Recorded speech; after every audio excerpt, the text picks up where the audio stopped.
हरे कृष्णा। ओम नमो भगवते वासुदेवाय। ओम नमो भगवते वासुदेवाय। ओम नमो भगवते वासुदेवाय। नारायणं नमस्कृत्य नरं चैव नरोत्तमं देवीं सरस्वतीं व्यासं ततो जयमुदीरयेत्। नष्टप्रायेषु भद्रेषु नित्यं भागवत सेवया भगवदुत्तमश्लोके भक्तिर्भवति नैष्ठिकी।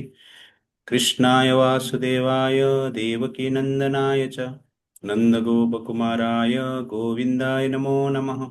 ॐ अज्ञानतिमिरान्धस्य ज्ञानञ्जनशलाकया चक्षुरुन्मिलितं येन तस्मै श्रीगुरवे नमः। नमो विष्णुपादाय कृष्णप्रेष्ठाय भूतले श्रीमते भक्तिवेदान्त स्वामिनिति नामिने। नमस्ते सारस्वती देवे गौरवाणी प्रचारिणे निर्विशेषशून्यवादी पाश्चात्यदेशतारिणे। नमो महावदान्याय कृष्णप्रेमप्रदायते कृष्णाय कृष्णचैतन्य नाम्ने गौरतिसे नमः। पञ्चतत्त्वात्मकं कृष्ण भक्तरूपस्वरूपकं भक्तावतारं भक्ताख्यं नमामि भक्तशक्तिकम्। हे कृष्ण करुणा सिंधो दीनबंधो जगत्पते गोपेश गोपिका कांत राधा कांत नमस्तुते। तप्त कांचन गौरांगी राधे वृंदावनेश्वरी वृषभानुसुते देवी प्रणमामि हरिप्रिये। वंशाकल्पतरुभ्यश्च कृपा सिन्धुभ्य एव च पतितानां पावनेभ्यो वैष्णवेभ्यो नमो नमः।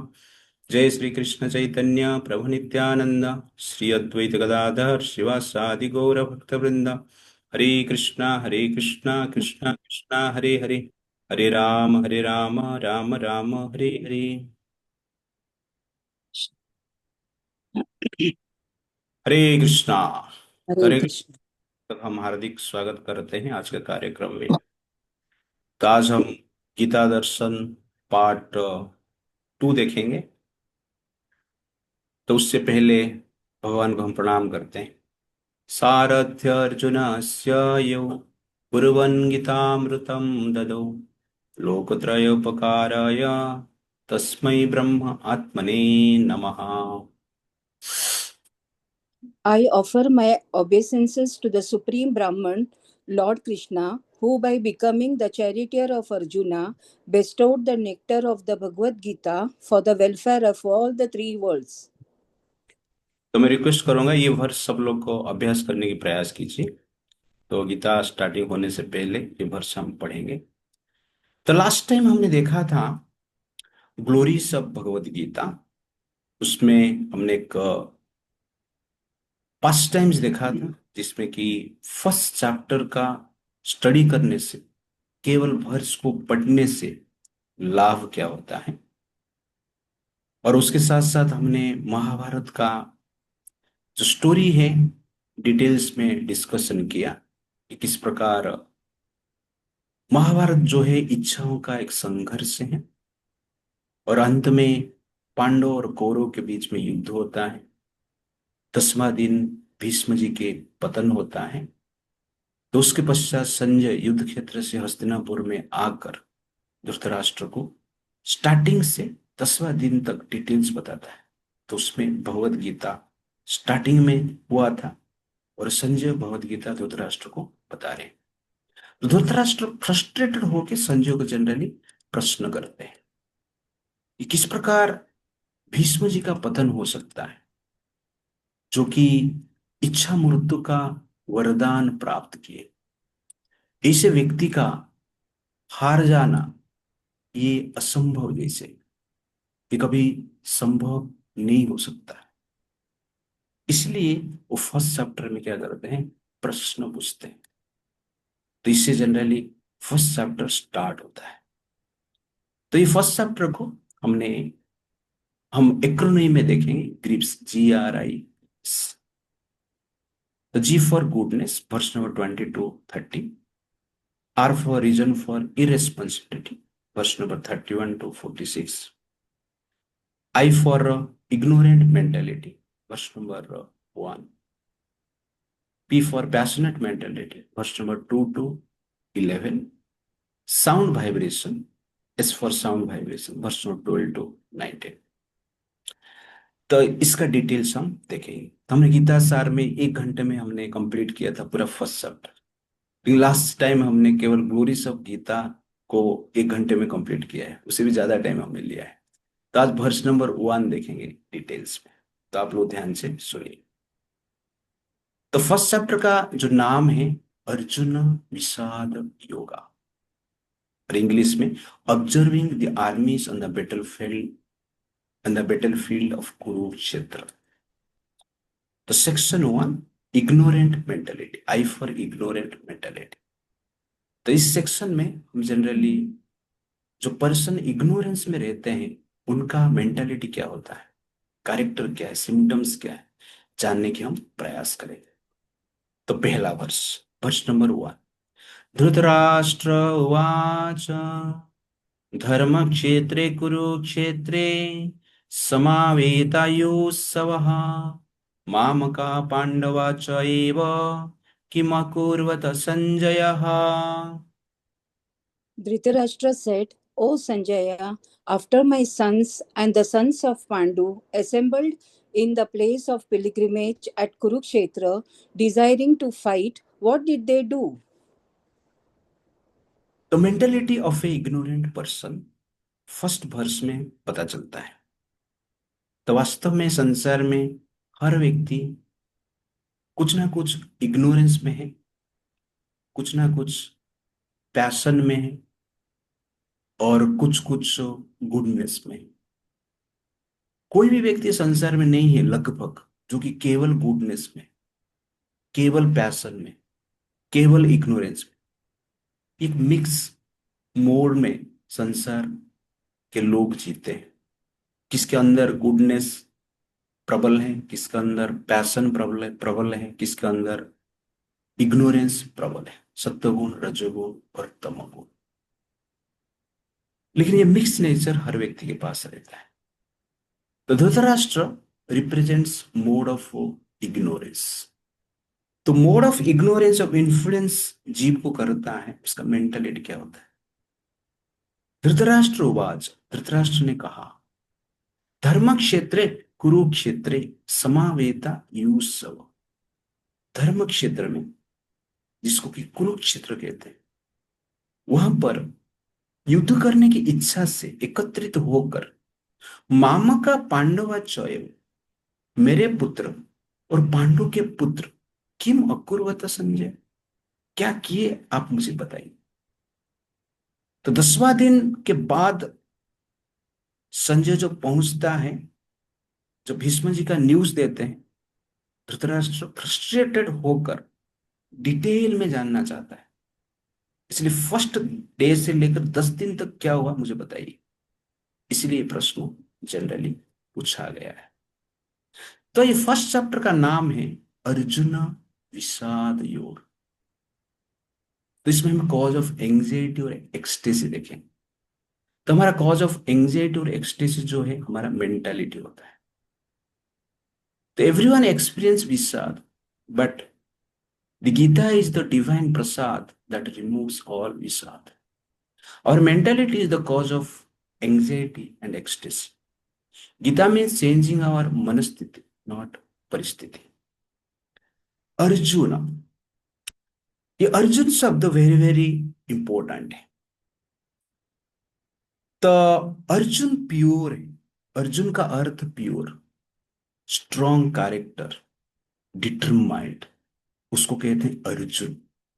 अर्जुन करके एक ट्री है, प्लांट है, वेरी स्ट्रॉन्ग है। तो शास्त्र में यामल अर्जुन की बात किया गया है। नल, कुबेर और मणिग्रीव को नारद ने श्राप दिए थे, जो कि 100 सेलिस्टियल ईयर तक एक स्थान पर ही खड़े रहे। 100 सेलिस्टियल ईयर मतलब देवताओं के आयु में। तो अर्जुन ट्री वेरी स्ट्रांग होता है, उसको बड़े बड़े साइक्लोन भी उखाड़ के फेंकना डिफिकल्ट होता है।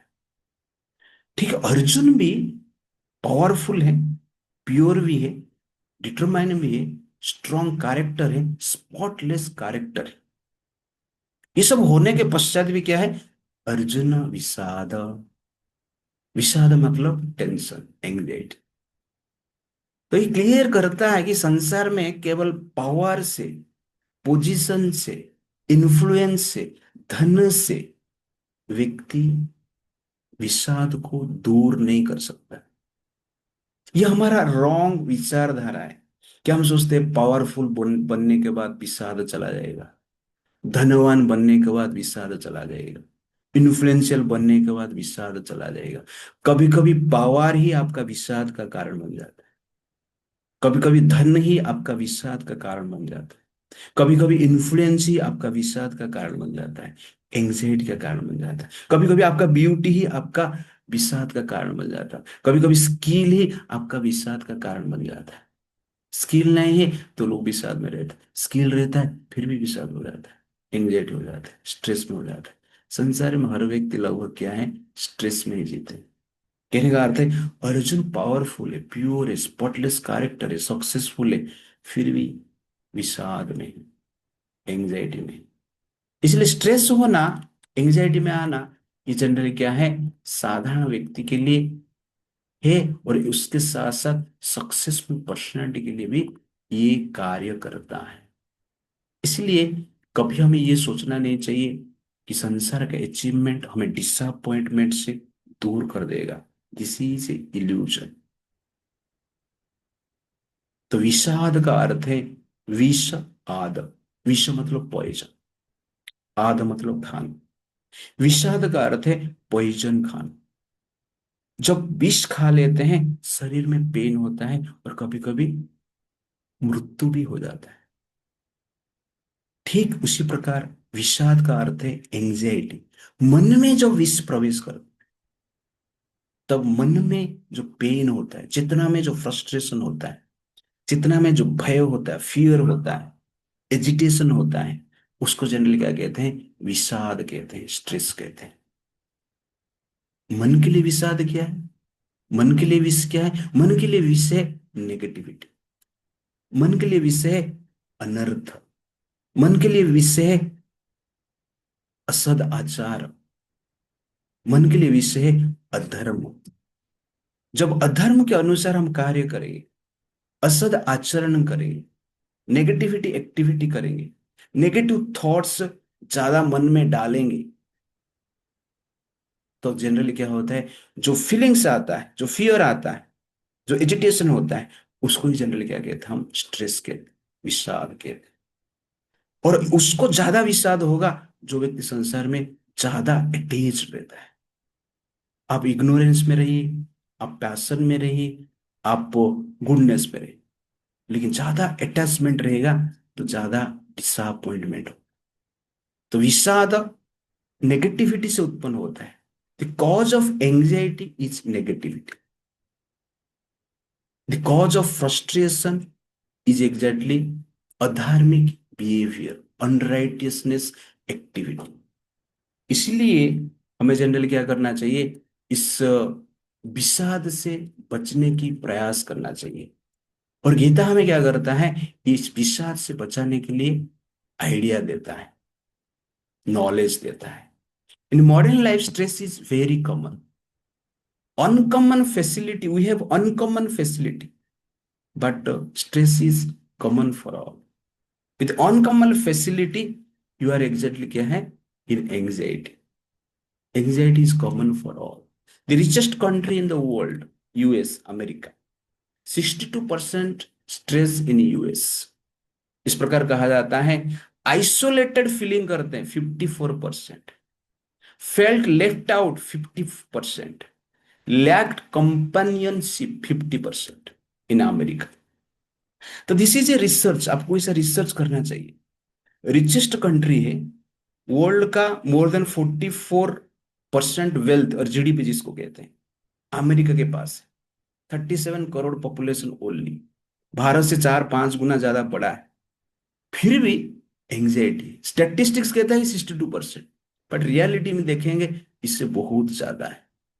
कारण क्या है, success is there, rich is there, power is there, freedom is there, but stress is also there, anxiety is also there. Why? It proves, ये प्रमाण करता है कि ये धन से, पावर से, पोजीशन से आपको स्ट्रेस आप स्ट्रेस दूर नहीं कर सकते, विषाद दूर नहीं कर सकते। भारत में जो स्ट्रेस है, इस प्रकार स्टेटिस्टिक्स कहता है 58% है, डिप्रेशन 48% है, और 40% teenagers are in stress. Bharat में इस प्रकार जनरली भी देखा गया है, ज्यादातर स्ट्रेस टीनेजर्स पे रहते हैं। 8वीं स्टैंडर्ड का एक लड़की मुझे पूछ रही है कि प्रभु जी ओवर थिंकिंग कैसे दूर करें। 8वीं स्टैंडर्ड में ओवर थिंकिंग हो रहा है। तब सोचिए स्थिति कहां पर हम जा रहे हैं। तो साइंस तो हमें बहुत कुछ दिया है, लेकिन सब कुछ के साथ कुछ तो हम खो दिया। इसलिए सब कुछ होने के पश्चात भी कुछ कुछ होता है। कुछ कुछ होता है मतलब एंग्जाइटी होता है। तो इस प्रकार हम देख रहे हैं क्यों होता है। तो एंग्जाइटी का कारण है मेंटेलिटी। एक बार क्या हुआ है, एक साधु थे और एक घर पे आए, देख रहे हैं, पर सेठ का घर पे, सेठ सेठ का घर पे आए हैं। देख रहे हैं जो सेठ थे दुखी थे, वाइफ बहुत खुश थे। दोनों को देख साधु आश्चर्य हो गया, एक ही घर पे है और एक खुश एक दुखी। साधु ने सेठ को पूछे कि आप दुख का कारण क्या है, आपका स्ट्रेस का कारण क्या है। ना मेरा 50 लाख लॉस हो गया। वाइफ को पूछे आपका सुख का कारण क्या है, क्योंकि हमें 50 लाख फायदा हुआ है। साधु कंफ्यूज, ये बोल रहे 50 लाख लॉस हो गया, आप बोल रहे 50 लाख फायदा हो गया। बिजनेस कौन कर रहा था, सेठ जी ही कर रहे थे। लेकिन उनको 50 लाख लॉस हो गया, आपको 50 लाख फायदा हो गया, कैसे ऐसा हो गया। ना एग्जैक्टली क्या है, मेरे जो पति है वो बिजनेस करने से पहले सोच रहे थे ये बार हमें 1 करोड़ प्रॉफिट हो, लेकिन 1 करोड़ प्रॉफिट नहीं हुआ, 50 लाख प्रॉफिट हुआ। उनको लग रहा है कि 50 लाख लॉस हो गया है, और मुझे लग रहा है 50 लाख प्रॉफिट हुआ है। This is called mentality. Your mentality is your anxiety. Your mentality is your anxiety and your mentality is your ecstasy. तब नॉलेज में है तो अब एक्सटेस में, अब अज्ञान में है तो आप एंग्जाइटी में। अब ऑप्शन ऑफ सूर्य में है, सन में है तो अंधकार में है। और सूर्य का उपस्थिति में है तो आप प्रकाश में। तो वास्तव में हम ज्ञान में है, ये प्रमाण क्या है कि you are in ecstasy. That is the proof that we are in knowledge. हम अज्ञान में है, इसका प्रमाण है कि you are in ignorance. Dhritarashtra in ignorance, Arjun in विषाद। तो एक पॉइंट पे वो भी इग्नोरेंस में आया। Duryodhana is in ignorance, anxiety. तो आप ऐसा नहीं बोलते प्रभु जी मैं, मेरे पास ज्ञान है फिर भी अशांत है, नहीं। इसका अर्थ आपके पास ज्ञान नहीं। मैं सूर्य के सामने ही खड़ा हूं, लेकिन मैं अंधकार जैसे महसूस कर, तो आप सूर्य के सामने है ही नहीं। वैसे ज्ञान मतलब एक्सटेस, अज्ञान मतलब एंग्जाइटी। और इग्नोरेंस को हिंदी में ट्रांसलेशन करेंगे, अज्ञान को इग्नोरेंस कहा, और कुछ नहीं। इसलिए विषाद से मुक्त होना आवश्यकता है। दैट इज अर्जुन विषाद। तो अर्जुन के हमने डिस्कशन किया, विषाद के हमने डिस्कशन किया। अभी क्या है, योग। योग मतलब कनेक्शन। तो अर्जुन विषाद में थे, लेकिन कनेक्शन किए किसके साथ, भगवान के साथ कनेक्शन। तो विषाद हर व्यक्ति है, लेकिन जब भगवान कृष्ण के साथ हमारा कनेक्शन होता है इवन विषाद में, तो वास्तव में वो विषाद एक प्रसाद बन जाता है जीवन में। और जीवन में जो प्रसाद मिलता है, भगवत प्रसाद प्राप्त होता है, तो विषाद से हम मुक्त हो पाते। इसीलिए विषाद होना अच्छा है, विषाद होना कोई प्रॉब्लम नहीं है। कभी कभी लोग कहते हैं स्ट्रेस अच्छा नहीं है, मैं कहता हूं अच्छा है। क्योंकि जब स्ट्रेस होता है, विषाद होता है, लोग भगवान के साथ कनेक्शन होने की इच्छा रखते हैं, इच्छा करते हैं, प्रयास करते हैं। और विषाद नहीं रहेगा तो ट्राई नहीं करते हैं।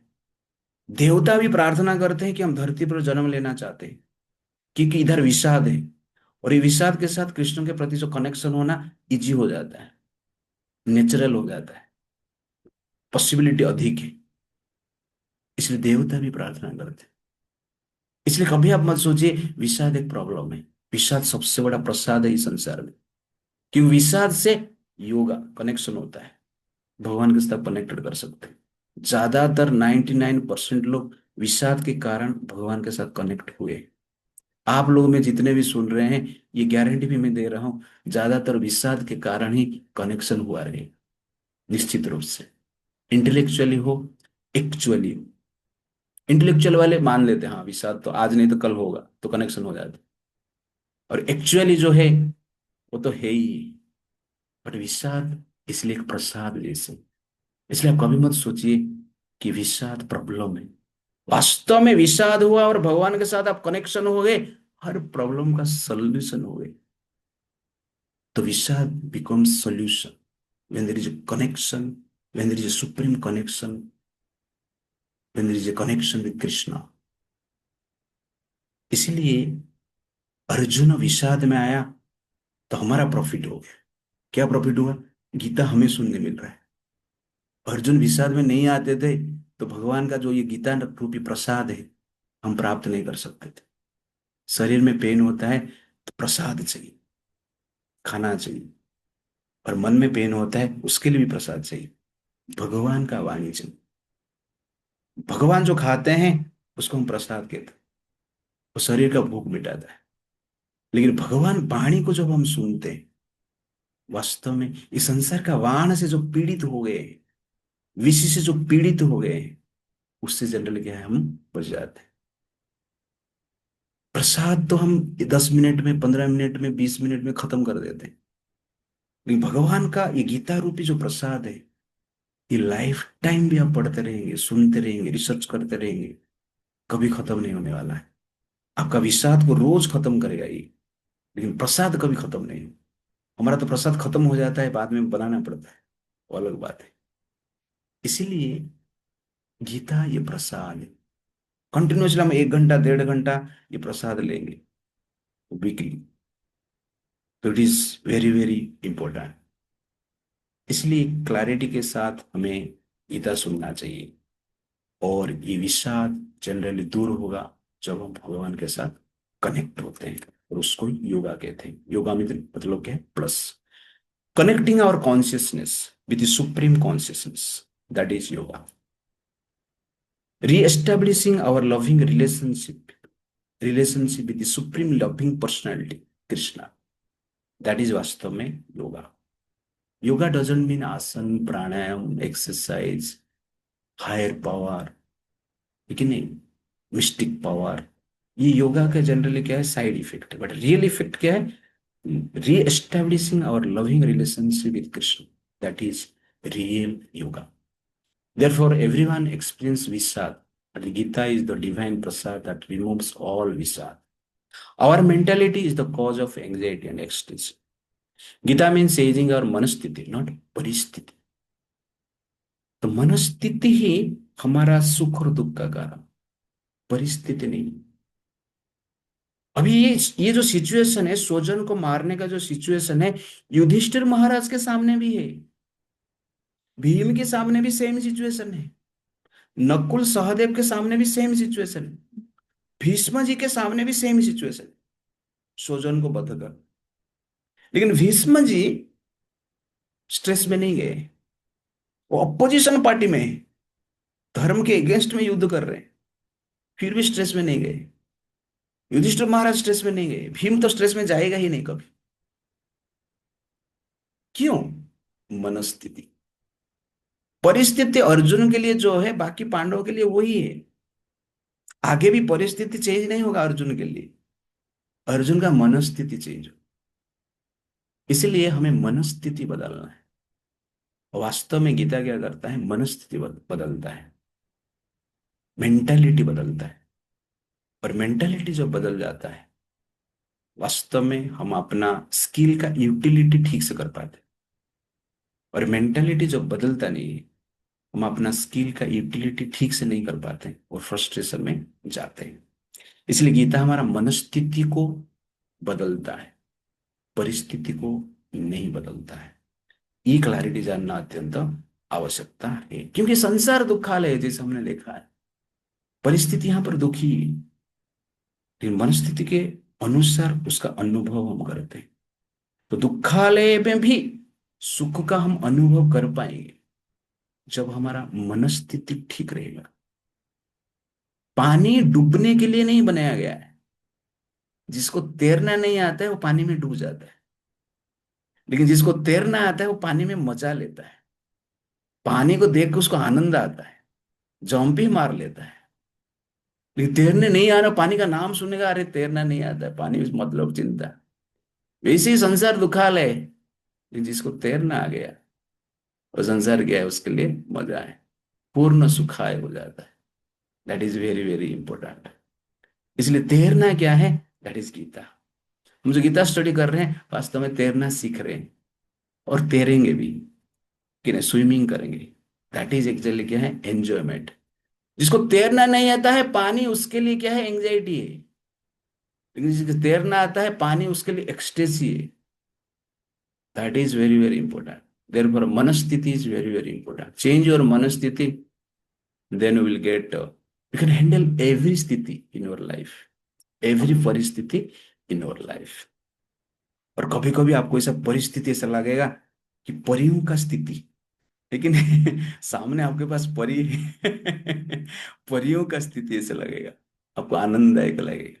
बट मनस्थिति डिपेंड करता है, नहीं तो सामने परी भी रहेगा तो भी आपका मनस्थिति ठीक नहीं रहेगा, तो उसमें दुख मिलेगा आपको।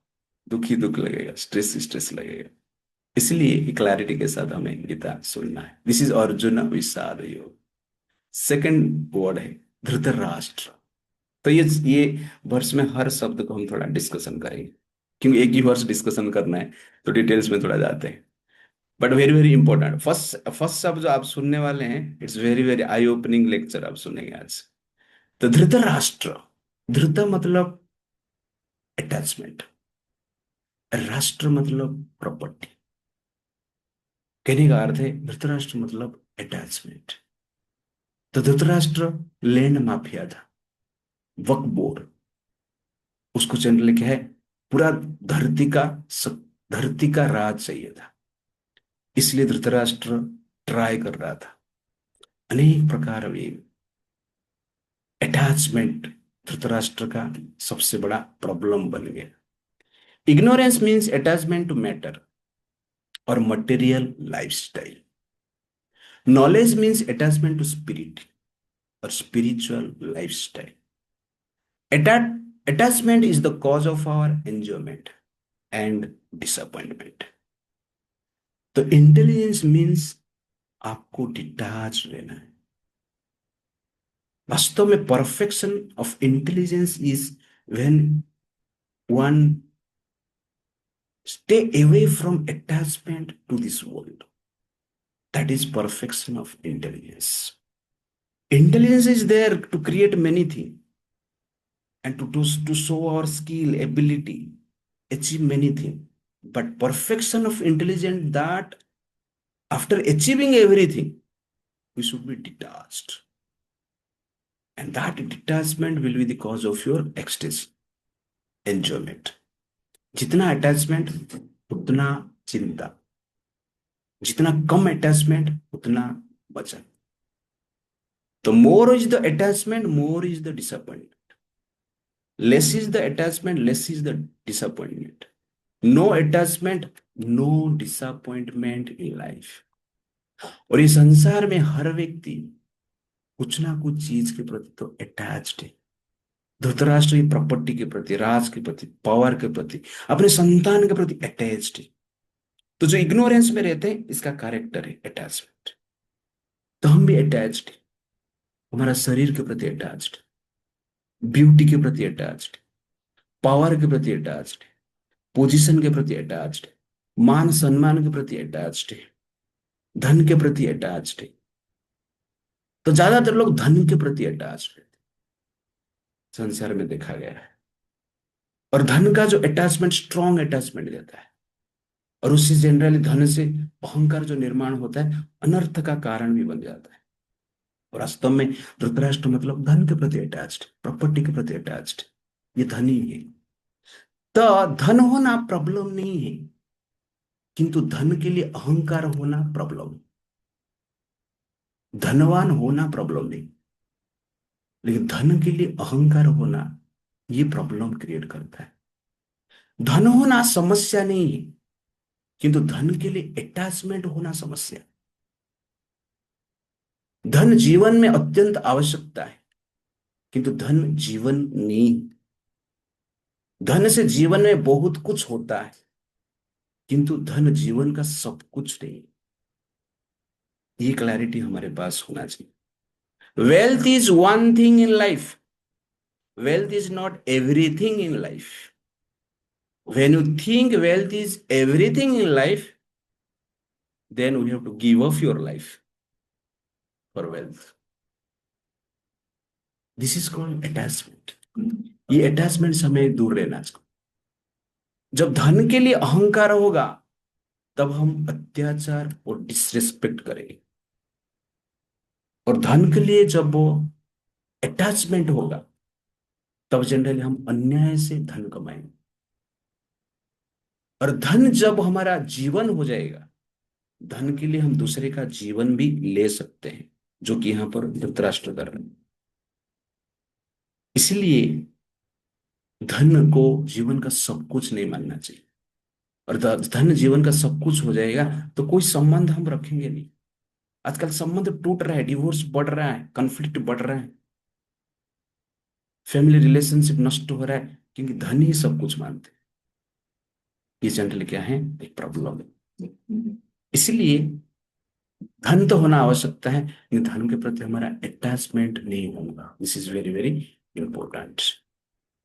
और पूरा मूवीज, पूरा बॉलीवुड हॉलीवुड, ये अटैचमेंट को ही दिखाते हैं।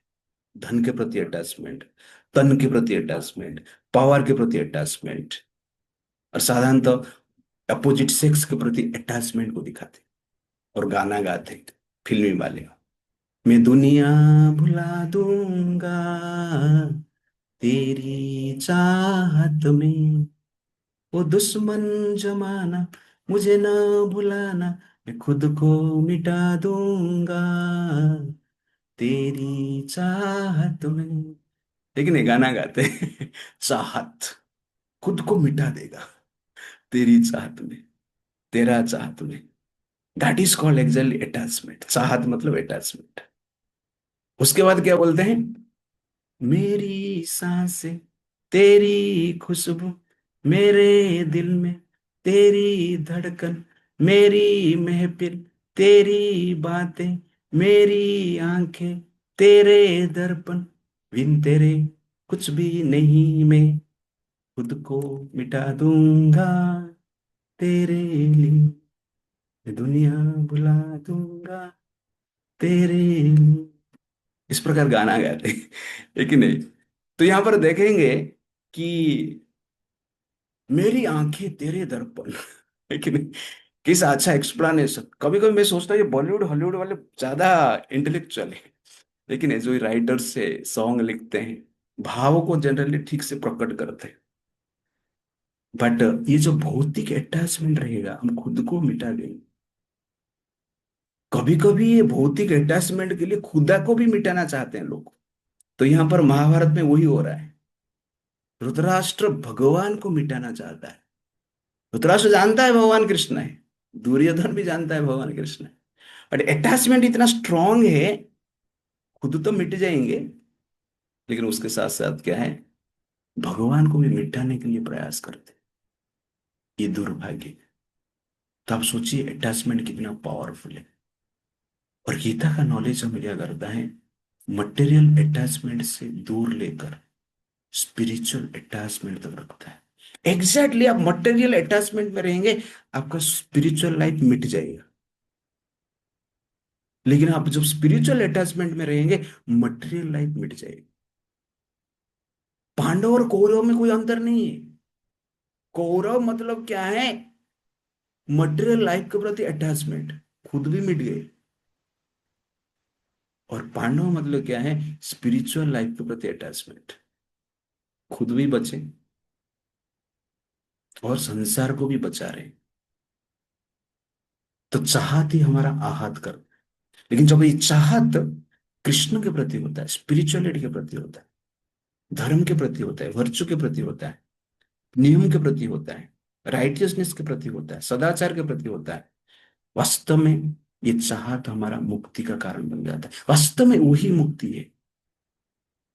तो हम चाहत छोड़ नहीं सकते, लेकिन किसके प्रति चाहत है, किसके प्रति अटैचमेंट है, वो डिसीजन हम ले सकते हैं।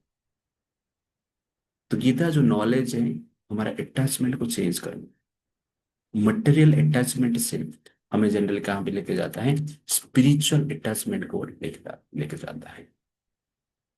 इसलिए हमें ये अटैचमेंट को चेंज करना है। और धृतराष्ट्र अटैचमेंट का एग्जाम्पल है। अर्जुन भी अटैच्ड है आगे जाके सुजन के प्रति, दुर्योधन भी अटैच्ड है। अब मोड ऑफ गुडनेस में रहिए, मोड ऑफ इग्नोरेंस में रहिए, मोड ऑफ पैशन में रहिए, लेकिन अटैचमेंट को मैटर के प्रति छोड़ते नहीं, तो दुखी दुखी होगा। इसलिए लोग कहते हैं, बहुत सारा मोटिवेशनल टॉक सुनते हैं कि कैसे सेटिस्फाइड रहेंगे, कैसे हैप्पी रहेंगे। Simple life, simple formula, give up attachment, automatically there is ecstasy, automatically there is happiness, और कुछ नहीं। If you analyse your life you can understand it very nicely. धर्म क्षेत्र, धर्म क्षेत्र ये शब्द आया है यहां पर। धृतराष्ट्रोवाच धर्म क्षेत्र कुरुक्षेत्र। तो धर्म मतलब क्या है, लॉ ऑफ गॉड। जैसे order of government is law, similarly order of Krishna, order of God is dharma, और कुछ नहीं। Instruction of Krishna is known as dharma. जिस प्रकार सरकार नियम बनाता है हमारा प्रोटेक्शन के लिए, ठीक उसी प्रकार कृष्ण नियम बनाए, क्योंकि संसार तो कृष्ण ही बनाया ना, और कृष्ण बहुत नियम बनाया है हमारा प्रोटेक्शन के लिए। ये सरकार का छोड़ दीजिए, सरकार तो अपने हिसाब से नियम बना, बट धर्म क्या है मैं आपको समझाने के लिए बता रहा हूँ। लॉ ऑफ कृष्ण, मनुष्य जो नियम बनाता है उसमें फॉल्ट हो सकता है, फॉल्ट ही है, फॉल्ट ही रहता है। पहले राजा महाराजा होते थे, नियम नहीं बनाते थे, भगवान ने जो नियम बनाते हैं उसको फॉलो करते थे। मनुष्य संहिता को फॉलो करते थे, गीता को फॉलो करते थे, भागवतम को फॉलो करते थे, वेद को फॉलो करते थे, नियम बनाते नहीं थे। तो धर्म मतलब लॉ ऑफ गॉड, और कुछ नहीं। ये जानना अत्यंत आवश्यकता है। और धर्म का 10 प्रिंसिपल है। धृति क्षमा दमा स्तेयम, शौचम इंद्रिय निग्रह, धी विद्या सत्यम क्रोध, दशकम धर्म लक्षण। तो ये वर्ष सबको मैं अभ्यास करने के लिए कहूंगा कि नेक्स्ट वीक तक आप ये वर्ष सब लोग अभ्यास कर दीजिए। क्योंकि हम बोलते हैं हम धर्म जानते हैं, लेकिन धर्म का 10 प्रिंसिपल लगभग किसको पता नहीं रहता है। तो इसको अभ्यास करना अत्यंत आवश्यकता है। और ये 10 प्रिंसिपल के अनुसार जो जीता है वो धार्मिक है। कोई कहेगा कि मैं धर्म का फॉलो कर रहा हूं, ये धर्म है, वो धर्म है, दिस धर्म दैट धर्म, बट ये 10 प्रिंसिपल को फॉलो नहीं करता है, वो अधर्मी और राक्षस है। संसार में दो चीज है, एक है मनुष्य और एक राक्षस, एक देवता और एक राक्षस, ऐसा कुछ नहीं। ये रिलीजन वो रिलीजन ये सब जनरली क्या है, एक प्रकार की अपना इच्छा को पूर्ति करने के लिए टेक्निक है। तो वास्तव में आइडियोलॉजी क्या है, demoniac ideology and divine ideology. मानवता, दानवता, देवता, राक्षस, सिंपल, और कुछ नहीं। और ये क्वालिटी जिसके पास, ये 10 क्वालिटी जिसके पास है वो मानव है। ये 10 क्वालिटी जिसके पास नहीं है वो दानव है। ये क्वालिटी को हमें डेवलप करना चाहिए। तो क्वालिटी नहीं है ठीक है, लेकिन उसके अनुसार जीने की हम प्रयास करते हैं तो भी हम मानव है। कुछ परसेंट जीने की हम प्रयास करते हैं तो भी हम मानव है। और ये क्वालिटी के अनुसार जीने के लिए भगवान मनुष्य शरीर दिए। धृति, धृति मतलब पेशेंस। जीवन में धैर्य अत्यंत आवश्यक है। ये धर्म का पहला प्रिंसिपल है और सबसे महत्वपूर्ण है। कोई भी क्षेत्र में आपको सक्सेस चाहिए, मटेरियली स्पिरिचुअली, धैर्य आवश्यकता है। धैर्य रखना भी धर्म है। इसलिए इसको पेशेंस कहा जाता है, धृति कहा जाता है। धारण करके आपको रखता है, आपको फ्रस्ट्रेशन होने नहीं देता है। डिप्रेशन, फ्रस्ट्रेशन, ये सब का कारण क्या है, धैर्य ही नहीं, पेशेंस ही नहीं। इसलिए धृति की आवश्यकता है। क्षमा, फॉरगिवनेस। संसार में गलती होगा, इस संसार में कोई भी पूर्ण नहीं। एक टॉपिक मैं लूंगा बाद में, इसके बारे में बताऊंगा, बट यहां पर इतना बताता हूं, क्षमा को फॉलो करना भी क्या है, धर्म है। ये एक एबिलिटी, दमा, सेल्फ कंट्रोल और माइंड कंट्रोल। तो ये माइंड कंट्रोल करना भी धर्म है। अस्तेयम, अनिष्ट, चोरी नहीं करना, करप्शन नहीं करना, ये धर्म है। शौचम, प्योरिटी को मेंटेन करना। Lust, anger, greed, pride, illusion, envy से दूर रहना, ये जनरल क्या है, धर्म है। इंद्रिय निग्रह, सेंसेस को कंट्रोल करना। थी मतलब इंटेलिजेंस, विजडम, गीता का नॉलेज होना, वेद का नॉलेज होना, राइट डिस्क्रिमिनेशन होना होना, दैट इज ऑल्सो धर्म। विद्या, विद्या मतलब स्पिरिचुअल नॉलेज। ओके, थी मतलब इंटेलिजेंस, प्रॉपर अंडरस्टैंडिंग, राइट और रॉन्ग, डिस्क्रिमिनेटिव पावर। बट विद्या मतलब नॉलेज, स्पिरिचुअल और स्क्रिप्चुरल नॉलेज, वेद शास्त्र का नॉलेज। सत्यम, तो सत्य का आचरण होना चाहिए, ट्रूथ का आचरण होना चाहिए। अक्रोध, एंगर से बचना चाहिए, एंगर को कंट्रोल करना चाहिए। तो ये 10 प्रिंसिपल के अनुसार जो जीता है, वास्तव में वो क्या है, धर्म है, धार्मिक है। और धर्म का 4 प्रिंसिपल है, truthfulness, austerity, purity and help, kindness. TAPH आप याद रखिए। मैं धर्म का एक स्पेशल अलग से टॉपिक लूंगा जिसमें ये सब डिटेल्स बताऊंगा। तो T for truthfulness, A for austerity, P for purity, H for help और काइंडनेस। ये 4 क्वालिटी जिसके पास है, सत्यता जिसके पास है, पवित्रता जिसके पास है, काइंडनेस जिसके पास है, तपस्या जिसके पास पास है, वास्तव में वो कौन है, धार्मिक है।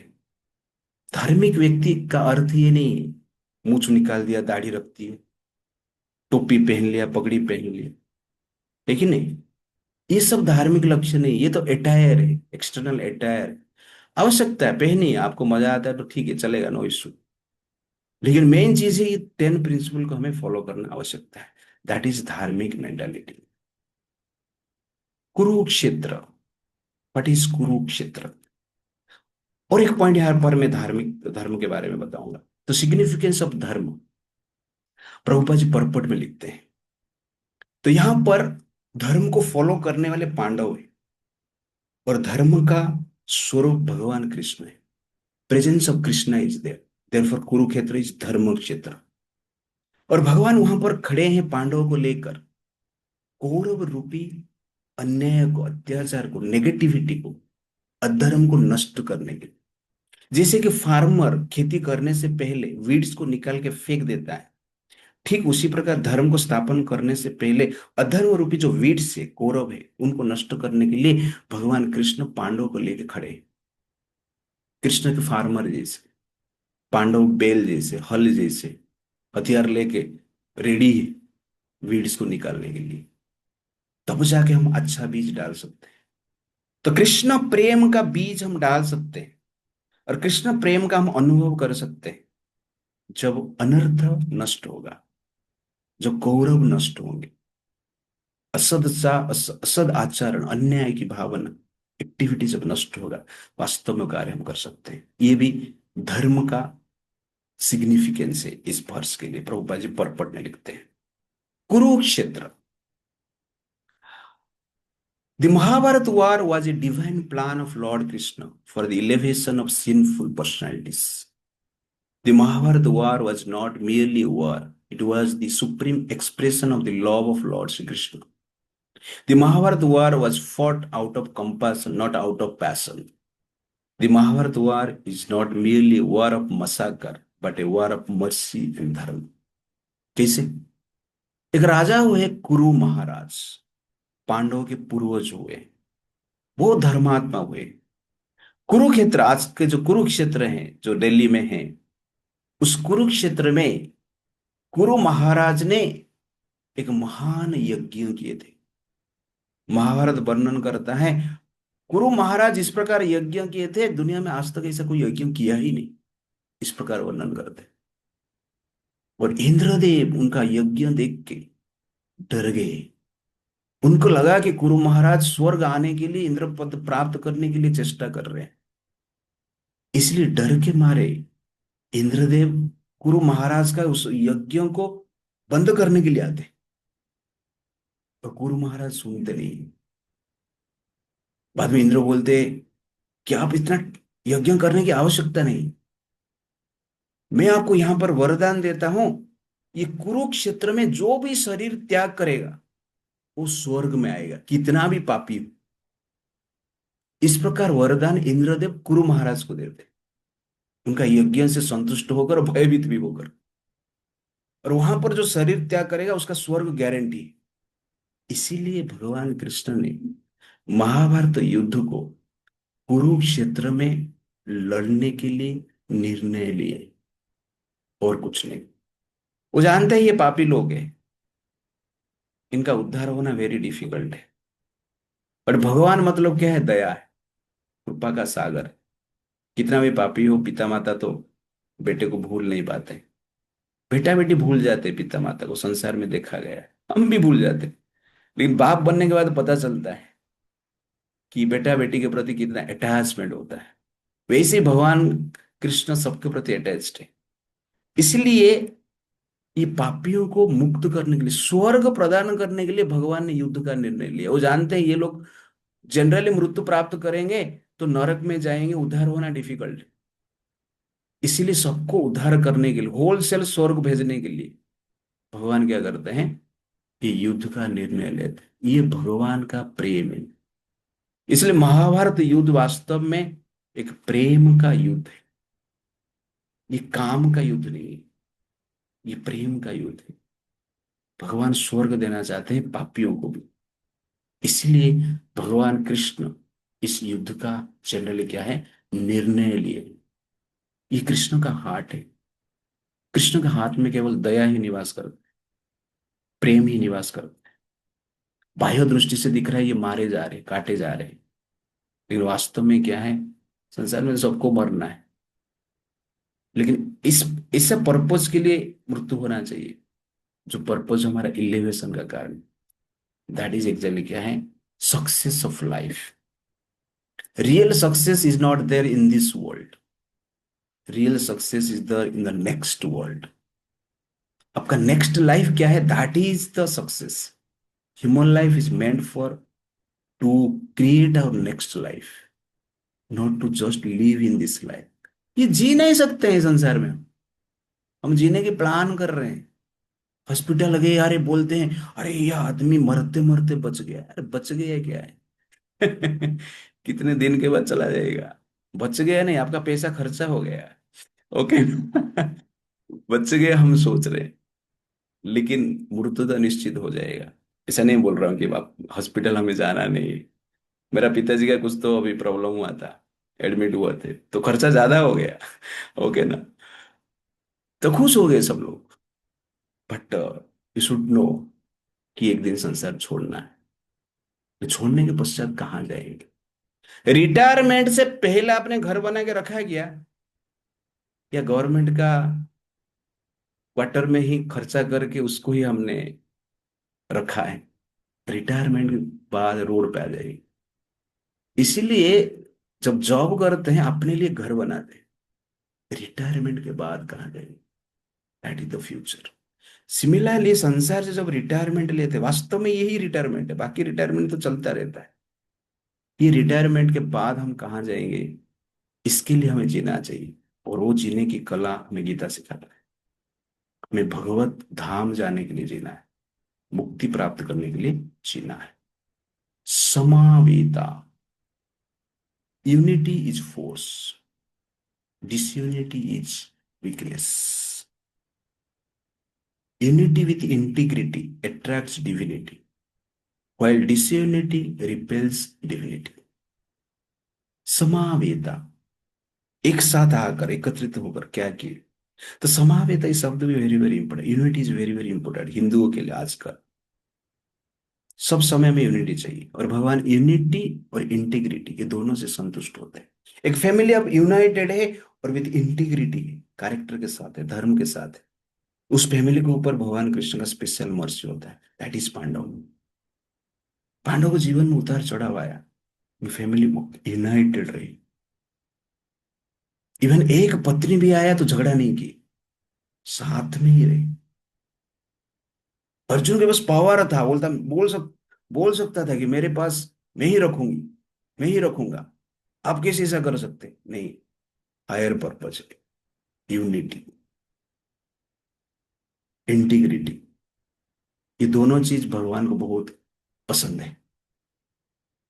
और कलयुग में यूनिटी एग्जैक्टली क्या है? स्ट्रेंथ। यूनिटी नहीं है तो प्रॉब्लम है। जब हम वोटिंग का बात करते हैं, नंबर का बात होता है, यूनिटी का बात होता है, तो स्ट्रेंथ देता है, पावर देता है। तो ये यूनाइटेड होना अत्यंत आवश्यकता है, नहीं तो सनातन धर्म को बचाना डिफिकल्ट है इस सिचुएशन में। इसलिए unity is very very important. Differentiation रहेगा, परिवार में रहेगा, समाज में रहेगा, लेकिन साथ में आने से काम होता है। जैसे कि 5 उंगली, फोटो इसलिए में रखा है आपको समझाने के लिए। ये 5 उंगली है, और पांचों का साइज अलग अलग है। ये लिटिल फिंगर है, ये रिंग फिंगर है, ये मिडिल फिंगर है, ये इंडेक्स है, ये थंब है, सब अलग अलग। लेकिन सब लोग जो एक साथ आते हैं, कर लो दुनिया मुट्ठी, हम बोलते हैं कर लो दुनिया मुट्ठी, ऐसा रहेगा तो नहीं। किसको मारना है तो आप बोलेगा इसे मारेंगे, कुछ नहीं हो। 2 उंगली से मारेंगे तो कुछ नहीं हो। पूरा एक साथ करके थप्पड़ देंगे तो उसका इफेक्ट रहेगा। तो साथ में आते हैं तो पावर बढ़ता है, अलग अलग हो जाते हैं तो पावर कम हो जाता है। इसलिए सबके साथ सबका विकास कैसे होगा? जब साथ में आएगी, सबका विकास भी होना चाहिए और सबका प्रकाश भी होना चाहिए। तो हमारा गीता सेशन में सबका साथ, सबका विकास भी है और सबका प्रकाश भी है, और एंड में सबका निकास, संसार से निकास। संसार से मुक्ति। तो हमारा नारा सबका साथ, सबका विकास, सबका प्रकाश एंड सबका निकास। It's like that. तो ये यूनिटी आवश्यकता है, वेरी वेरी इंपॉर्टेंट है। और इसका क्लैरिटी देता हूं, आपको अच्छा लगेगा। समाज में सब लोग अलग अलग, परिवार में भी हो सकता है। लिटिल फिंगर मतलब क्या है? छोटे लोग, गरीब लोग, थोड़ा स्किल कम है, that is little finger. Index finger में मोती डालते हैं ना, रिंग डालते, लेकिन ये सोने का रिंग डालते। तो इंडेक्स फिंगर मतलब मैं कंपेयर करता हूँ रिच पर्सनालिटीज, धनवान व्यक्ति। मिडिल फिंगर सबसे बड़ा है, लेकिन ये बड़े आदमी, powerful personality, IAS IPS politicians, लेकिन इन्फ्लुएंशियल पर्सनालिटी, आप ऐसा बोल सकते हैं। और इंडेक्स फिंगर क्या करते हैं? सबको दिखाता रहता है, लेकिन ये तो गलत कर रहा है। मतलब क्षत्रिय स्पिरिट भी होना चाहिए, वीरता, लेकिन है वीरता का प्रतीक है, सूर्य का प्रतीक है। तो वीर भी संसार में आवश्यकता है। और थंब जो है, थंब क्या है? इसको वृद्ध उंगली कहते हैं जनरली, हिंदी में वृद्ध उंगली। वृद्ध मतलब इंटेलिजेंस, साधु, साइंटिस्ट, इंटेलेक्चुअल्स। ये 5 पर्सनालिटी सोसाइटी में आवश्यकता है। छोटे लोग भी चाहिए, गरीब लोग भी चाहिए, लेबर भी चाहिए, इंडेक्स फिंगर वाले रिच पर्सन भी चाहिए, स्किलफुल पर्सन भी चाहिए, मिडिल फिंगर वाले चाहिए, इन्फ्लुएंशियल पावरफुल पर्सनालिटी भी चाहिए, लेकिन एक क्षेत्रीय स्पिरिट वाले भी चाहिए। और उसके साथ साथ क्या, वृद्ध व्यक्ति भी चाहिए, बुद्धिमान व्यक्ति भी चाहिए, साधु चाहिए, इंटेलेक्चुअल्स चाहिए। ये 5 जब सोसाइटी में रहता है, परफेक्ट सोसाइटी। एक उंगली आप निकाल दीजिए, आपका हाथ परफेक्ट नहीं, इम्परफेक्ट है, कठिन हो जाएगा जीवन। कोई भी उंगली निकाल निकाल दीजिए आप ऐसा बोल नहीं सकते छोटा को निकाल देते हैं यार। गरीब लोग को, स्किललेस पर्सनालिटी, उनको तुच्छ मानते हैं। ये क्लैरिटी हमारा होना चाहिए। 5 उंगली को उतना ही प्रेम करते हैं, 5 उंगली को समभाव से हम प्रेम करते हैं। ऐसा नहीं आई लव यू और thumb, I hate little finger, लेकिन I am attach to the middle finger, I like index, ऐसा नहीं बोलते हम। I like, I love everyone, this is unity. तो हिंदू सोसाइटी को इस यूनिटी के साथ होना चाहिए। तो मैं हमारा जो गीता सेशन में जो भी लोग हैं, मैं इस प्रिंसिपल को आपको बताना चाहता हूँ। कोई भी व्यक्ति हो संसार में, हमें जनरली हेट नहीं करना है, नेग्लेक्ट नहीं करना है, डिसरिस्पेक्ट नहीं करना है, केयर करना है। That is unity. संगठन में शक्ति है नारा देना बहुत बड़ा बात है, ये बहुत सहज है, वो बड़ी बात नहीं है। लेकिन केयर करना, लिटिल फिंगर का क्या केयर करना, गरीब को भी रेस्पेक्ट देना। इवन रास्ते में भिखारी भी जा रहा है, मन में उनके प्रति हमारा रेस्पेक्ट होना चाहिए। That is very very important. This is Krishna consciousness. Hatred आना नहीं चाहिए। तो हर व्यक्ति का आवश्यकता है। एक ही फिंगर चला गया तो प्रॉब्लम।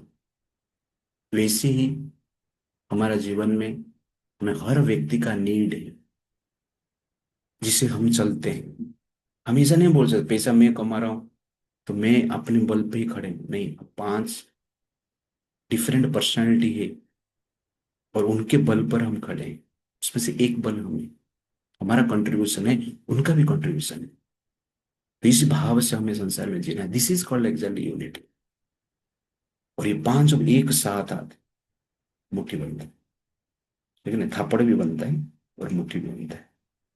उठाना है किसको, तो पांच एक साथ आते हैं तो उठता है, नहीं तो उठता नहीं। वैसे हमें जीवन में हमें आगे बढ़ना है, तो साथ रहेंगे तो आगे बढ़े। जैसे अभी हम गीता क्लास कर रहे हैं, तो आप लोग सुन रहे हैं, अभी ध्यान से सुन रहे हैं, 18 दिन सुने उसके बाद सुन रहे हैं। तो सब लोग साथ में तो आपको अच्छा लगता है। चलो 50 लोग हैं, 60 लोग हैं, तो आपको अच्छा लगता है। आप ही रहेंगे और मैं ही रहेगा, तो यही टॉक मैं दूंगा, इतना एंथुजियास्टिकली दूंगा। लेकिन आपको लगेगा थोड़ा, अरे कोई दिख नहीं रहा है यार। तो अन्य का प्रेजेंस भी आपका इंस्पिरेशन है, आपका हैप्पीनेस है। इसीलिए जनरली इस क्लैरिटी के साथ हमें रहना चाहिए। तो ये मन में एक विचार रखिए कि जीवन में हमें किसके प्रति डिसरिस्पेक्ट की भावना नहीं रखनी चाहिए, नीच विचार की भावना नहीं रखना चाहिए। और ये यूनिटी के साथ रहेंगे, इंटीग्रिटी को फॉलो करेंगे, तो वास्तव में कर लो दुनिया मुट्ठी में हो सकता है। तो सनातन धर्म को फॉलो करने वाले, हिंदू धर्म को फॉलो करने वाले, ये क्लैरिटी के साथ जीना चाहिए। यूनिटी इज स्ट्रेंथ, समावेता। युत्सव, युत्सव मतलब क्या है, युद्ध करने की इच्छा से। Life is a fight, life is a fight against the blight, to stay upright and reach the light. We must fight day and night to reach the supreme height. Our life shines bright when we win the fight against the night, when we conquer the night and our soul takes flight. तो rhyming थोड़ा मैंने बनाया इसको। Life is a war, life means fighting. यहाँ पर पांडव है fighting करने के लिए, किसके साथ, कौरव के साथ। हम भी फाइटिंग करते हैं नेगेटिविटी के साथ, अनर्थ के साथ। तो भीतर जो लस्ट है, एंगर है, ग्रीड है, प्राइड है, इल्यूजन है, सड़ रिपू है, नेगेटिविटी है, असद विचार है, उसके साथ डेली फाइटिंग करना पड़ता है। टेम्पटेशन के साथ डेली फाइटिंग करना पड़ता है। तो लाइफ इज ए फाइट। तो एक्सटर्नल एनिमी जो है उनके साथ तो फाइट करना है, लेकिन इंटरनल एनिमी के साथ भी फाइट करना है। और कौरव के साथ फाइट करने के लिए यहाँ पर क्या है, पांडव है कृष्ण के साथ। तो कृष्ण मतलब ग्रेस। तो भगवान को साथ में रख के संसार में फाइट करना है। कहने का अर्थ है धर्म को फॉलो करते हुए संसार में संघर्ष करना है। संघर्ष कौरव के लिए भी है, संघर्ष पांडव के लिए भी है। पांडव का संघर्ष उत्थान का कारण बनता है, कौरव का संघर्ष पतन का कारण बनता है। संघर्ष रहेगा, फाइटिंग करना ही पड़ेगा टेम्पटेशन के साथ, और कुछ उपाय। Human life means fighting against temptation, negativity, evil activity, evil nature, evil thoughts, evil ideas, externally internally. ये कौरव को मारना इतना आसान नहीं है। कौरव मतलब क्या है, नेगेटिविटी का प्रतीक है। अर्जुन सोल है, कौरव अनेक नेगेटिव डिजायर है, दुर्योधन माइंड है, और धृतराष्ट्र ईगो है। इसके साथ अर्जुन को लड़ाई करना है। और हम भी अर्जुन ही आत्मा है। हमारे वेद में अंदर जनरली क्या है, अनेक डिजायर है, हंड्रेड्स थाउजेंड्स ऑफ डिजायर है, और ईगो भी है, धृतराष्ट्र भी है, दुर्योधन भी है, माइंड भी है। इनके साथ हमें लड़ाई करना है, और इनके साथ युद्ध जीतना इतना आसान नहीं है, वेरी डिफिकल्ट। पांडव संघर्ष किए हैं आज तक, 80 साल से ज्यादा संघर्ष हो गया है, कौरव अभी तक मरे नहीं। वैसे मन में जो नेगेटिविटी है, अनर्थ है, षड्रिपु है, इतना आसान नहीं है षड्रिपु को मारना। पांडवों को जिस प्रकार जीवन भर संघर्ष करना पड़ा, वैसे ही हमें जीवन भर संघर्ष करना पड़ेगा। और इस कौरव को मारने के लिए कृष्ण का ग्रेस आवश्यकता ही है, बिना ग्रेस से कौरव मरते नहीं, नहीं मार सकते। महाभारत युद्ध में आप पढ़ेंगे, कृष्ण का ग्लोरीज दिखाता है। मैं कभी युद्ध का सेक्शन लूंगा, अगर कभी लूंगा पता नहीं, बहुत सारा चीज है, बट हम कभी लेंगे। उसमें कृष्ण का ग्लोरीज टिक टिक पता चलता है, कितना कृष्ण कितना सहायता किए, हेल्प किए। ग्रेस ऑफ लॉर्ड कृष्ण, उसके द्वारा कौरव मरते। ये नेगेटिविटी इतना आसान नहीं है, पावरफुल है ये, अनर्थ पावरफुल है, उसको हटाना मिटाना इतना आसान नहीं है। इसलिए संघर्ष करना पड़ता है, और भगवान को प्रार्थना करना पड़ता है। ग्रेस, ग्रेस से GRAC, ग्रेस, उससे जी निकाल देंगे तो रेस ही बचता है। when you remove God from our life, life becomes race. When you add God in our life, life becomes grace, graceful life, peaceful life, successful life. Therefore, grace of God is very very important. Use use सब, युद्ध करने के लिए हम संसार में आए। संसार एक युद्ध है, संसार एक फाइट है, डेली फाइट है ये, कि नहीं? तो इसलिए हमें प्रस्तुत रहना पड़ेगा, और इस मेंटेलिटी के साथ हमें जीना है, और ये क्लैरिटी के साथ भी हमें जीना है कि स्ट्रगल तो करना पड़ेगा। ये वार है कौरव के अगेंस्ट में, और कौरव इतना सहज से मरते नहीं, बहुत स्ट्रॉन्ग संघर्ष करना पड़ता है। कभी कभी बोलता है नेगेटिविटी प्रभु जाता नहीं, डेली ये फाइट, 18 दिन तो फाइट हुआ, लेकिन उससे पहले बहुत संघर्ष करना पड़ा। वो 18 दिन का फाइट करने के लिए शक्ति संग्रह करना पड़ा, और 18 दिन भी बहुत संघर्षमय रहा, उसके बाद युद्ध में जीत हुआ। इसलिए भीतर का जो गौरव है, नेगेटिविटी है, उसको हटाना इतना आसान नहीं, वेरी वेरी डिफिकल्ट। बट भगवान का ग्रेस से, कृपा से, ये फाइट करने के लिए हमें रेडी होना चाहिए। हम संघर्ष करेंगे तो भगवान कृपा करेंगे, हम संघर्ष नहीं करेंगे तो भगवान कृपा नहीं करेंगे। सुबह उठना पॉसिबल नहीं होता है, संघर्ष करना पड़ेगा, कभी हारेंगे कभी जीतेंगे, बट संघर्ष करना पड़ेगा। चैंटिंग करना 16 माला, मैं आपको रिक्वेस्ट करता हूं, आप लोग 16 माला तक करने की प्रयास कीजिए नेक्स्ट 6 मंथ में। संघर्ष करना पड़ेगा, आपका सेवा है, सर्विस है, फैमिली है, रेस्पॉन्सिबिलिटी, उसके साथ भी आपको क्या करना पड़ेगा, फाइट करना है, कि युद्ध है, तीर चलाना पड़ेगा आपको। ऐसा नहीं है प्रभु जी इतने योद्धा है, इतना अस्त्र शस्त्र है कि नहीं, मैं कैसे तीर चलाऊं, नहीं, मंत्र याद करके तीर मारना ही पड़ेगा, उपाय है नहीं कुछ, प्रैक्टिस करना पड़ेगा।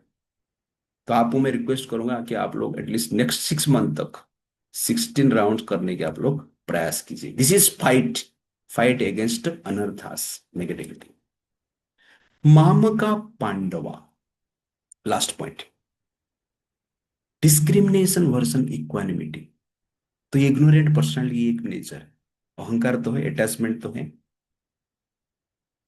उसके साथ साथ क्या है, डिस्क्रिमिनेशन करता है। मेरा पुत्र और पांडु का पुत्र, कौन बोल रहा है, धृतराष्ट्र बोल रहे हैं यहां पर।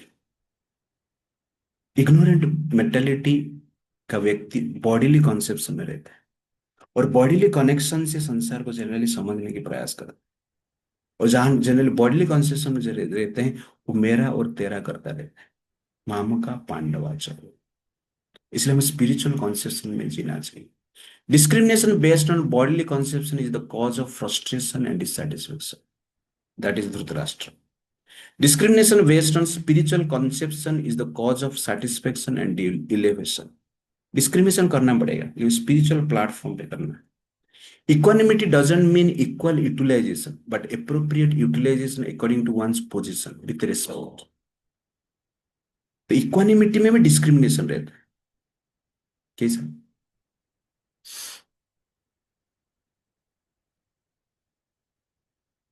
तो जैसे कि कहा जाता है, अरे सबको समभाव से देखना चाहिए, कुत्ते को भी समभाव से देखना चाहिए और गाय को भी समभाव से देखना चाहिए। इस प्रकार लोग आजकल कहते हैं। हिंदू लोग सिर्फ गाय को ही पालन करते हैं और कुत्ते को मार पीट करके भगा देते हैं। समभाव देखना चाहिए, मार पीटना नहीं है कुत्ते को भी। बट समभाव कैसे होगा? गाय का गोबर में आप घर लेपन करते हैं, थोड़ा कुत्ते का मल में थोड़ा घर लेपन करेंगे। समभाव, जो समभाव बोलता है ना, उसको सब थोड़ा एक बार करके दिखाइए उसको, है कि नहीं? गाय का यूरिन हम पी लेते हैं, कुत्ता क्या थोड़ा यूरिन कौन पिएगा देखते हैं। जो समभाव बोलते हैं ना, इक्वानिमिटी, उनको थोड़ा दिखाओ। मेडिसिन के रूप भी पिएगा नहीं, कि मेडिसिन हो ही नहीं सकता है, तो समभाव आएगा कैसे? इसलिए गाय घर के अंदर रहता है। गाय गाय को घर के अंदर रखना वो गाय का पोजीशन है। कुत्ते को घर के बाहर रखना ये कुत्ते का पोजीशन। किसका घर पे कुत्ता रहेगा, मैं उसको ऑफेंस नहीं कर रहा हूँ, बट मैं क्लैरिटी दे रहा हूँ। है कि नहीं? तो समभाव नहीं हो सकता है, रिस्पेक्ट हो सकता है। वही रिस्पेक्ट को ही समभाव कहते हैं। हमें गाय को भी रेस्पेक्ट करना है, गाय का भी प्रोटेक्शन करना है, कुत्ता का भी रेस्पेक्ट करना है, कुत्ता का भी प्रोटेक्शन करना है। लेकिन पोजीशन अलग रहता है। अपने अपने पोजीशन में सब लोग सुंदर है। जैसे कि कंगन है, लेकिन हाथ में रहेगा तो सुंदर है। चप्पल पैर में रहेगा तो सुंदर है। चप्पल को सर पे रखेंगे, समभाव, समभाव, respect, I am giving respect to chappal, इसलिए सर पे लेके घूम रहा हूं। लेकिन मंदिर में एंट्री करेंगे तो सर पे लेके हम घूमे जाएंगे सीधा अल्टर में चप्पल को, है कि नहीं? नहीं, चप्पल जब पैर में रहता है वो सुंदर दिखता है, ये चप्पल का position, this is the respect to the chappal, to the shoe. वैसे हाथ में कंगन है, इसी उसका कंगन का रेस्पेक्ट है कि नहीं? गोल्डन ज्वेलरी रहता है, गले में रहता है, ये गोल्डन ज्वेलरी का रेस्पेक्ट है। लेकिन सिल्वर ज्वेलरी जो है, जनरली कहाँ पे रहता है? पाँव में रहता है। ये भी साइंस है, सिल्वर ज्वेलरी पाँव में ही पहनना चाहिए, और गोल्डन जनरली क्या है? गले में पहनना चाहिए। इसका साइंटिफिक रीजन तो कुछ है, बाद में हम डिस्कशन करेंगे। बट पोजीशन है सबका, लेकिन सबको रेस्पेक्ट देना इंपॉर्टेंट है। therefore मैं यहाँ पर लिखा है, equanimity doesn't mean equal utilization but appropriate utilization according to one's position with respect. This is very very important. ये क्लैरिटी के साथ हमें जीना चाहिए, दैट इज द पॉइंट। और धृतराष्ट्र के हृदय में पार्शियलिटी था, ये एक प्रॉब्लम है। When there is discrimination based on bodily conception, there is destruction. When there is discrimination based on soul conception, there is protection and satisfaction. When there is when there is discrimination based on bodily conception, that leads to cremation. When there is discrimination based on dharma, that leads to elevation. Arjun का जो first discrimination था स्वजन के आधार पर, शारीरिक विचारधारा के आधार पर था, इसलिए वो जनरली क्या है? फ्रस्ट्रेशन में थे। तो अंत में भी डिस्क्रिमिनेशन की है, राइट क्या है, रॉन्ग क्या है, युद्ध करना है या नहीं करना है, और युद्ध करना है, दैट इज एक्चुअली क्या है? Right discrimination. और हमें गीता सिखाता है कि राइट डिस्क्रिमिनेशन कैसे करना है। तो विदाउट डिस्क्रिमिनेशन से हम जी नहीं सकते। हमें रेस्पेक्ट करना है सबको, बट सबका पोजीशन के अनुसार सबको उस स्थान में रखना, दैट इज इंटेलिजेंस। तो लास्ट में प्रभुपा जी कहते हैं पर्पट में, हाउ टू स्टडी गीता। तो Gita generally you should study Gita with the help of devotees. तो नॉन डिवोटी से गीता नहीं सुनना है, किसी गीता सुनना है जो कृष्ण को भगवान के रूप में जानता है, मानता है, भगवान के प्रति समर्पित है, पूजा करता है, कृष्ण को भगवान मानता है, दैट इज क्वालिफिकेशन। आचार्य प्रशांत से आप गीता मत सुनिए, वो गीता शास्त्र बहुत लेता है, एडवर्टाइज ज्यादा आता है उसमें। लेकिन कोई तो रिसेंटली अभी भुवनेश्वर में एक जन ने प्रश्न पूछा कि भगवान है क्या, कीट इंस्टीट्यूशन में वो गए थे, आचार्य प्रशांत को प्रश्न पूछा गया भगवान है क्या। इसका आंसर देने के बदले में वो क्या बोले? भगवान है। इसमें इंपॉर्टेंट शब्द क्या है? भगवान नहीं है, इंपॉर्टेंट शब्द। तो भगवान है, पहले हम है देखेंगे, बाद में भगवान के बारे में देखेंगे। तो क्या करते हैं? वो माइक दिखाता है और माइक सामने रखता है, सबको पूछता है ये माइक है, तो सब लोग बोलते हैं है। बाद में माइक पीछे लेता है और कहता है ये माइक है, तो सब लोग बोलते हैं नहीं है। देन पूछता है ये माइक है या नहीं है। देखो कैसे वर्ड जगलरी, कंफ्यूजन लोग को करते हैं। तो माइक है मतलब आपका आंख के द्वारा आपने देखा इसलिए है बोला, आप आंख के द्वारा देख नहीं पाए इसलिए नहीं है बोला। इसका अर्थ हो क्या हो गया, माइक है या नहीं है ये प्रमाण आप करते हो। इसका अर्थ क्या हो गया, आप सुपीरियर हो गए हैं, माइक इंफीरियर हो गया है।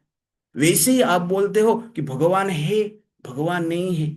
भगवान है बोला तो आप आंख के द्वारा आपने सोचा या कोई भी इंद्रिय के द्वारा आप मानने की प्रयास किया, फिलोसॉफिकल हो इंटेलेक्चुअल हो। और भगवान नहीं है वही भी जनरली आपका इंद्रियों के द्वारा आप जानने के प्रयास किया। इसकी का मतलब क्या हो गया, भगवान इंफीरियर हो गए आपसे। इसलिए भगवान है और नहीं है पूछने से जो पूछता है मूर्ख है, दोनों कंफ्यूज्ड है। तो भगवान है या नहीं है, तो भगवान किधर है फिर, वो बोलता है भगवान है नहीं है के बीच में जो है वो भगवान है। और सब लोग ताली बजाते, पागलपन है, ये भगवान है। और ये गीता का सबसे बड़ा प्रीचर है। अभी ज्यादा एडवर्टाइज यूट्यूब में आप देखेंगे या बहुत सारा इंस्टीट्यूशन में आप देखेंगे, सब लोग जनरली इस प्रकार करते हैं। कोई आईआईटी पास हो जाने से, आईएएस ऑफिसर बन जाने से गीता के लिए क्वालिफाइड हो गया ऐसा नहीं है। कोई अच्छा ड्राइविंग करता है इसका मतलब ये नहीं है कि एयरप्लेन भी अच्छा चला देगा वो। अच्छा ड्राइविंग कर रहा है ठीक है। कोई बेस्ट डॉक्टर है इसकी इसका अर्थ ये नहीं कि वो गाड़ी भी तो, खराब हो जाएगा तो ठीक कर देगा, ऐसा नहीं है। उसमें वो स्पेशलिस्ट है। ऐसी कोई आईएएस है आईपीएस है, इसका अर्थ ये नहीं है कि वो भगवान के बारे में वेद शास्त्र के बारे में भी बता सकता है। इसलिए प्रभुपाद जी यहाँ पर कहते हैं you should study Gita with the help of devotees. पूरा शास्त्र में अनंत काल से अनंत ऋषि मुनि बोलते हुए आ रहे हैं कि कृष्ण भगवान है, भगवान का साकार रूप है, वैकुंठ है, गोलोक है। और ये बोल रहे हैं ना वैकुंठ है ना गोलोक है ना भगवान है ना कृष्ण है, ये है नहीं है के बीच में जो है वो जनरली भगवान है। पागलपन है यार। इस प्रकार जनरली क्या कर रहा है, लोग बोल रहे हैं और लोग तालियां मार रहे हैं, हाईली एजुकेटेड पर्सनैलिटी। आश्चर्य नहीं, क्योंकि गीता ठीक से कोई पढ़ा नहीं, ये नया टीका दे रहा है, ये एक प्रकार की थ्रेट है। इसलिए हमें गीता जनरली क्या है, एक डिवोटी के हेल्प से पढ़ना चाहिए, दैट इज द पॉइंट। और गीता में आप कुछ ऐड नहीं कर सकते हैं, गीता में जो बताया गया उसको प्रूफ करने के लिए आप लॉजिक दीजिए, जैसे मैं लॉजिक देता हूँ। गीता में भगवान ने क्या बताया उसको प्रूव करने के लिए मैं आपको लॉजिक देता हूँ, कुछ स्टैटिस्टिक्स देता हूँ, कुछ आइडियाज देता हूँ, अलग बात है। लेकिन गीता को रेफ्यूट करने के लिए जो नहीं है उसके बीच में है वो भगवान है, ये सब बताने के लिए लॉजिक देना क्या है, पागलपन है। जैसे कि आप सब्जी बना रहे हैं तो आपके हिसाब से नमक डाल सकते हैं, आपके हिसाब से तो मिर्ची डालिए निकाल दीजिए, जो है आप कर सकते हैं। आपका टेस्ट के अनुसार आप वो सब्जी खा सकते हैं। लेकिन मेडिसिन में आप कुछ नहीं डाल सकते हैं। डॉक्टर ने बोला ये मेडिसिन नहीं, नहीं ये मेडिसिन में और कुछ डाल के मैं खाऊंगा, इसमें और फॉस्फेट है या सल्फर है और थोड़ा सल्फर और थोड़ा फॉस्फेट और कुछ अलग से कुछ डाल के मैं नया बना के खाऊंगा। आप मेडिसिन में कुछ नहीं डाल सकते। मेडिसिन प्रिस्क्राइब्ड, डॉक्टर ने दे दिया, डॉक्टर दिया वो मेडिसिन को एज इट इज लीजिए। That is Gita. गीता में आप अपना दिमाग से कुछ ऐड नहीं सकते, है ये नहीं है के बीच में जो है वो भगवान है, तो कृष्ण कौन है फिर। आपके दिमाग से डाल के मेडिसिन लेंगे तो आपका हानि करेगा, नष्ट कर देगा आपको। इसलिए हमें गीता को एज इट इज लेना चाहिए। इसलिए प्रभुपा जी गीता का नाम एज इट इज लिखे, क्योंकि प्रभुपा जी से पहले ही अमेरिका में बहुत सारा साधु संत गए थे, गीता का प्रचार किए थे, लेकिन एक भी कृष्ण का भक्त नहीं था। तो प्रभुपा जी जाते हैं एज इट इज प्रचार करते हैं तो एज इट इज भक्त निकलते हैं। और उनकी कृपा से जनरली भगवान की भक्त बन रहे हैं, बढ़ रहे हैं। इसलिए गीता को हमें भक्त के आ, सानिध्य में पढ़ना चाहिए, हेल्प से पढ़ना चाहिए। What is the specific standard of Gita, तो प्रभुपा जी कहते one will find in the Bhagavad Gita all that is contained in other scripture, but the reader will also find things which are not to found elsewhere. That is the specific standard of Gita. Gita को और ध्यान से पढ़ेंगे तो हर प्रकार की science की बात किया जाता है, फिजिक्स की बात है कि वहां पर भगवान क्या करते हैं, आ, कहते हैं कि जो सूर्य में शक्ति है वो मेरे साया है कि नहीं। चंद्र में जो शक्ति है मेरे साया है कि नहीं। धारयामि अहम ओजसा, मेरे शक्ति से मैं सूर्य को धारण किया। फिजिक्स की बात करते हैं। केमिस्ट्री की बात जब आता है, जनरली फूड के बारे में बात करते हैं भगवान, तो केमिस्ट्री थोड़ा बता सकते हैं, पर बाकी कुछ आप रिलेट भी कर सकते हैं। बायोलॉजी के बारे में तो जीव का उत्पन्न कैसे हुआ है, शरीर क्या है, इसके बारे में बात करते हैं। तो स्पिरिचुअलिटी के बारे में बात करते हैं, योगा के बारे में बात करते हैं, कर्म योगा, ज्ञान योगा, अष्टांग योगा, भक्ति योगा, ठीक है नहीं। और मोरालिटी के बारे में बात करते हैं, चरित्र के बारे में बात करते हैं, ह्यूमन या क्वालिटी, डिवाइन क्वालिटी, इसके ऊपर बात करते हैं, थ्री मोड्स ऑफ नेचर को बात करते हैं। इसलिए गीता क्या है, complete knowledge, essence of all knowledge. इसलिए Gita is very very important. Why is it a perfect theistic science? Prabhupada ji कहते हैं because it is directly spoken by the supreme personality of Godhead, therefore it is a perfect theistic science. तो इस प्रकार generally Gita में भगवान अनेक चीज बताते हैं, और भगवान स्पेशली इसको बताए, इसलिए ये स्पेशल है। और गीता में 700 श्लोक है। धृतराष्ट्र एक श्लोक बोलते हैं, संजय 41 श्लोक बोलते हैं, अर्जुन 84 श्लोक बोलते हैं, और भगवान कृष्ण 574 श्लोक बोलते हैं। तो अर्जुन का जो सिचुएशन है, आगे क्या होने वाला है, संजय जब क्वेश्चन सुनता है धृतराष्ट्र से, मेरा पुत्र और पांडु का पुत्र मिलकर क्या किए, तो संजय का आंसर क्या होता है, हम देखेंगे नेक्स्ट टाइम। हरे कृष्णा। श्रील प्रभुपाद की जय। श्रीमद् भगवद गीता की